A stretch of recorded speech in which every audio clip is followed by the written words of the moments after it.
bem, eu vou conversar com o cientista político André Rosa para que a gente analise um pouco aí desse evento de ontem. Esse evento de ontem está fresquinho aí, né? Temos aí 24 horas. André Rosa, tudo bem? Muito obrigado. Você prometeu que voltava para analisar a manifestação. A gente fez questão, promessa é dívida. E eu começo perguntando o seguinte, André. Bolsonaro conseguiu a fotografia que ele queria. A gente pode até questionar aí, tá? Tem um debate sobre números. Eu não falei com a Paula, mas a Paula tinha informação. A partir de agora, a Secretaria de Segurança de São Paulo está dizendo que vai fazer essa contagem de números. O fato é que a imprensa anteriormente, né, no passado, se apoiou nesses números em relação à polícia. E a gente sabe que a polícia tem uma ligação com os governos estaduais. Quando não está disputando salário e está de bem com o governador de ocasião, acaba sendo muito mais próximo desse governador. Não estou falando que é esse o caso do Tarcísio, mas, de alguma forma, a imprensa começou a se deslocar em relação dos números oficiais da PM. Claro que se pergunta aqui e ali, no caso do governo de São Paulo não se estava mais fazendo, o secretário de Segurança ontem falou em 700 mil pessoas, não sei o quê, acabou que a própria secretaria no primeiro momento disse que não faria, mas agora está dizendo que toda manifestação vai fazer isso. Tem outro número, que é um número, aí sim, um número científico, como você diz, um número em cima de evidências, né, mais claro em relação ao Pablo Hortelado, que ele joga um número mais baixo em relação ao que a Polícia Militar está dizendo. A gente está falando aí, no caso dele, de 185 mil, mas 185 mil é muita gente, né? Não há dúvida, eu queria que você comentasse sobre isso. Bolsonaro, de fato, conseguiu encher a Paulista, conseguiu a foto que ele, há 2 a 3 semanas, anunciou que teria. Mas e a partir de agora, André? Qual é a sua avaliação? O que é que vai acontecer a partir de agora? Bolsonaro conseguiu sim o primeiro objetivo dele. Conseguirá os próximos? Muito obrigado mais uma vez. Bom, eu que agradeço o espaço novamente, uma boa tarde aos telespectadores. Bom, Bolsonaro conseguiu sim, de fato, a foto que ele queria.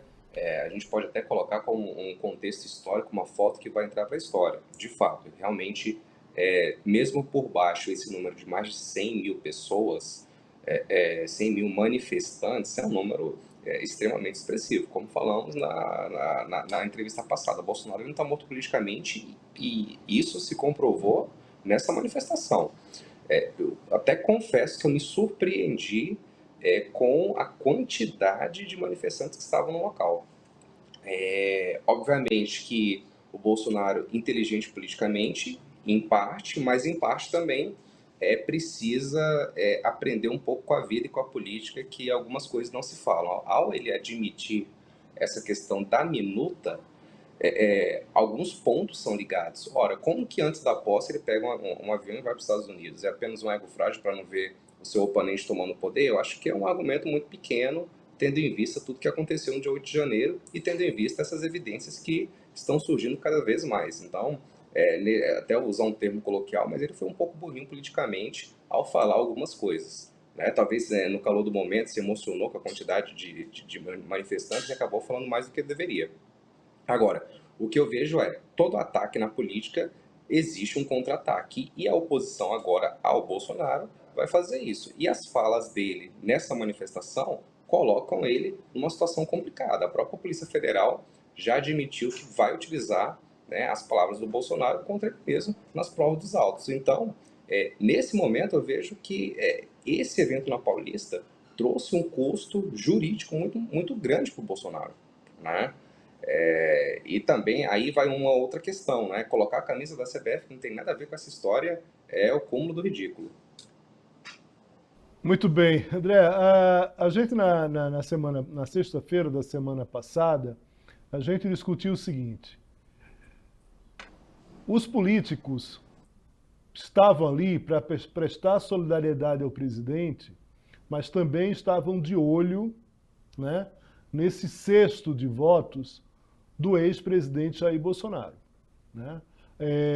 E a gente disse, como é que vai se desenvolver na Paulista vamos dizer assim, esses herdeiros do Bolsonaro, já que o ex-presidente está inelegível. Pelo que você viu ontem, Michele começou a falar, fez uma oração, acabou ali defendendo os pontos de vista de maneira até mais emotiva, vamos dizer assim, né? E eu tinha uma colega sua de academia que estava dizendo o seguinte, que é a mulher mais emotiva, depois veio o Tarcísio, que foi mais pragmático ali, né? Com dois personagens, um homem e uma mulher ali, fazendo algo mais emotivo e algo mais pragmático.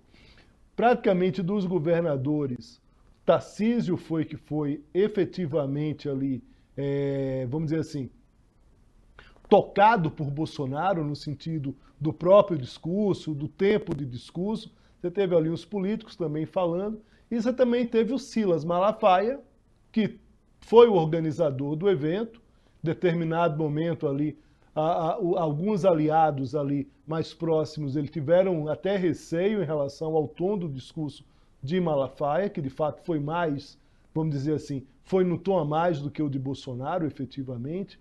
Mas eu queria voltar à conversa de sexta que a gente deixou para hoje, em relação a esses herdeiros, a essas pessoas que podem ter condições de ir buscar voto no cesto de Bolsonaro. Considerando mais uma vez aqui a força eleitoral dele, que deixou claro, né? Deixou clara essa força com a quantidade de manifestantes, e a gente também falou uma coisa sexta-feira que eu queria voltar. Candidato apoiado por Bolsonaro, a chance dele chegar no segundo turno em 2026 é muito grande. O improvável é que isso não aconteça, na verdade. Mas eu queria a sua análise em relação a esses herdeiros e como é que foi vamos dizer assim, a movimentação de cada um deles. Bom, primeiramente, quando o Bolsonaro ele fala que vamos votar certo, vamos votar certo nos vereadores, nos prefeitos, ele está deixando um recado bem claro. Olha, a gente sabe que a transferência de votos de um líder como o Bolsonaro, que tem adeptos de vários segmentos, e principalmente o segmento religioso, é um voto que ele já é praticamente maduro. Então, ele é uma transferência quase que certa para eleitores desse espectro ideológico. Agora, quando ele fala para os vereadores, para os prefeitos votarem nesses candidatos, bolsonaristas no caso, ele está dizendo que hoje o voto ele depende muito desses atores políticos para você fazer um comício, para você porque no interior o voto ele é conquistado na feira, não é diferente das grandes capitais. Então a gente está falando no universo de mais de 5 mil municípios brasileiros. Nem todos têm a realidade de Brasília, São Paulo e Rio de Janeiro. Então esses atores políticos, quando ele fala para votar certo em vereador e em prefeito, ele está justamente preparando o terreno para as eleições majoritárias, para as eleições presidenciais. E o homem que ele abençoar, ou a mulher que ele abençoar, com certeza é de um capital político capaz de levar ao segundo turno. O tom da Michele provou isso, que ela é candidata, então tudo que a forma como ela se expressou, utilizando da emoção, muitos eleitores seguiam pelo voto emocional para escolher o seu candidato, então a forma como ela se portou durante a manifestação evidencia uma tentativa de se candidatar, com certeza. O Tarcísio também ele se coloca como alternativa, né, com um tom mais pragmático, e também é o principal governador que o Jair Bolsonaro poderia esperar naquele momento, né, principalmente pelo flerte que o Lula tem dado para o Tarcísio, já sabendo que pode ser um candidato páreo duro em 2026. Mas o candidato que o Jair Bolsonaro hoje abençoar está automaticamente no segundo turno. Esse ato na Paulista provou isso. Então, eu falo com toda certeza que as eleições municipais de vereador vão ser chave para as eleições de 2026, pois são esses atores políticos que vão abrir a porta da feira, onde consegue voto na feira de domingo, no pastel, no caldo de cana. É assim que se consegue voto no interior. né? Não é apenas com redes sociais, não é apenas com um programa de televisão. Então, esse discurso também foi voltado, mas principalmente para as eleições desse ano, que vão abrir a porteira para 2026.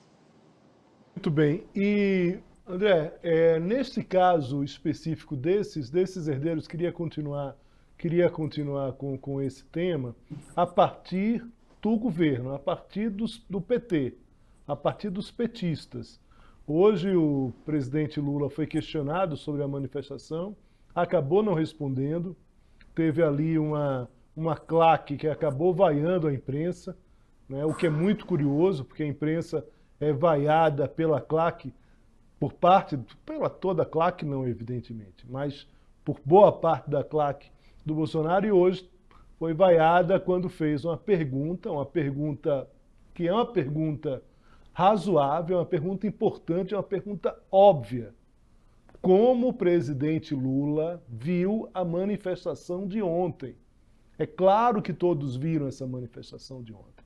É claro que o PT está preocupado com essa manifestação de ontem. É claro que a impressão que eu tenho, eu estava falando num grupo de pessoas que estudam um pouco mais a política ali, mais na academia e tudo mais, e uma das pessoas disse, olha, vai ter que resetar, vai ter que começar as análises, você falou também disso, é uma foto histórica, é a partir dessa manifestação que se recomeça a fazer avaliações, não só agora para outubro, mas também no início que a gente está discutindo aqui, que é justamente esses candidatos. Daqui a pouco a gente vai conversar com um pesquisador também que trabalha com evangélicos, então eu vou tratar muito mais com ele sobre o discurso do Malafaia e dessa questão da própria semana passada, né, que o Lula pode ter se distanciado ainda mais desse público evangélico que tem uma dificuldade clara, né, uma restrição clara aí ao PT, e o PT tem dificuldade de puxar esse grupo, que cada vez cresce mais no Brasil. A gente sabe da importância eleitoral dos evangélicos. Mas a questão que eu pergunto para você, e aí já minha última questão a você, para que você também tenha seu tempo aí para fazer as suas atividades, eu pergunto o seguinte: do ponto de vista do governo, quais as principais preocupações a partir de agora e como o governo deve ver essa manifestação? Porque não dá para dizer que não teve nada, né? Não dá para não responder como o presidente Lula fez hoje, né? Imediata são as eleições municipais. O Lula está muito preocupado com isso. Isso eu tenho conversado com vários colegas da ciência política no Congresso, no Executivo, e o que a gente tem percebido em termos de análise de conjuntura é que o Lula está realmente extremamente preocupado com as eleições municipais, porque ele sabe que o voto dele é um voto muito mais complicado, é um voto na região Nordeste, muito interiorano, então ele precisa desses eleitores. Ele viu o prejuízo que foi em 2016, quando o PT perdeu uma série de prefeituras, né? Isso teve um prejuízo muito grande, que favoreceu e muito a eleição do Jair Bolsonaro em 2018. Então, a preocupação imediata do Planalto é com as eleições municipais, que se aproximam. Agora, é importante destacar que esse voto ele já está maduro. O que vai determinar, de fato, o que tira essa balança que pode, por exemplo, em relação aos evangélicos, que estão fechados com Jair Bolsonaro, é o voto do jovem, né? O voto do jovem influenciou bastante nas eleições de 2022, a campanha de mídia para que esses jovens pudessem tirar o título de eleitor favoreceu muito a campanha do Lula. E a preocupação nesse momento são as eleições municipais. E ele sabe que tem um candidato muito forte, vindo de São Paulo, que é o próprio Tarcísio. Então, Bolsonaro não está com medo da Michelle. Bolsonaro está com medo especificamente do governador Tarcísio, porque ele vai ser a principal pedra no sapato numa possível reeleição do Lula ou de qualquer outro candidato que o PT venha apoiar. Muito bem. André Rosa, cientista político, muito obrigado mais uma vez pela participação. Já deixo aqui o convite para outras participações. A gente tem muito a discutir aí ao longo dos próximos dias, dos próximos meses, em relação a essa movimentação na política. Muito obrigado, viu? Um prazer. Muito obrigado, eu que agradeço.